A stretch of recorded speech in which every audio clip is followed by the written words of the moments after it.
Imagine this, your own parents, your own sister, plotting to hijack your wedding, to force you to stand there, humiliated, while your sister walks down the aisle before you in a wedding dress.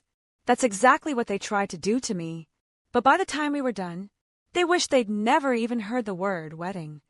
If you've ever been underestimated, betrayed, or just straight up screwed over by someone who thought they could get away with it, buckle up, because today's story isn't just about revenge, it's about justice. And trust me, by the end, you'll be cheering. From the moment I was born, I was never enough. Not for my parents, not for my sister. I was the unplanned accident, the shadow trailing behind their golden child. My sister got the bigger slice of cake, the better gifts, the louder praise, and me, I got the blame. Every single time. If she accused me of stealing, I was grounded. If I accused her, stop lying. If she wanted my birthday party at her favorite restaurant, done. If I cried about it, don't be so selfish. But the worst part, she didn't just take things from me. She took people, my friends, my boyfriends, my future, and every time, my parents handed them to her on a silver platter. So when I got engaged, I knew they'd find a way to ruin it. But even I couldn't have predicted this. My parents sat my fiancé down and made their demand. We'll pay for your wedding, but your sister walks down the aisle first. In a wedding dress. With her own cake, her own photos, her own moment. Why? Because apparently, it wasn't fair I was getting married before her. Never mind that she couldn't keep a man if he was glued to her hand. Never mind that this was my day. No, once again, the world had to revolve around her. And that's when my fiancé smiled. See, my husband? He's the kind of guy who doesn't just clap back, he sets landmines. And this time, we were going nuclear. Step 1, play along. He acted like he was on their side, whispering about how controlling I was, how he'd handle me.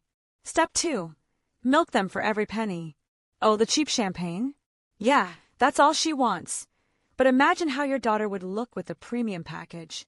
Flowers, upgraded. Venue, top tier. Photography, the most expensive they had. All because my sister threw a tantrum every time she heard I was settling for something. And since my husband couldn't risk me finding out, no texts, no paper trail, just their word against ours. And then the dress. They wanted me in this hideous, frumpy thing, probably so I'd look worse next to her. But my husband, he took scraps from my real dress, staged a sabotage, and let them think I'd have no choice but to wear theirs. Oh, they were so smug. The day arrives. The guests are seated. My parents are sweating, eyes darting to the door. The music starts, but instead of my sister, it's me, walking in, alone. My dad's face, priceless. He actually left me at the altar to go check on her. And that's when the chaos exploded. Outside, my sister was screaming. Security wouldn't let her in. Sorry, ma'am. There's already a bride. My parents were shrieking about promises, but guess what? No proof. Just their word against my husband's. And after a lifetime of never being believed, the irony was delicious. The best part, the entire family saw it. Saw her in that dress, sobbing on the ground like a toddler. Saw my parents unravel. And for once, no one took their side. We got our dream wedding, fully paid for, with extra security, and a front row seat to their humiliation. Karma. Oh, she RSVP'd yes. And as for my sister's unhinged texts, the ones calling my husband a two-faced snake, yeah, we framed those. Do I wish I'd had a family who loved me? Of course. But watching them finally get what they deserved, that's a close second.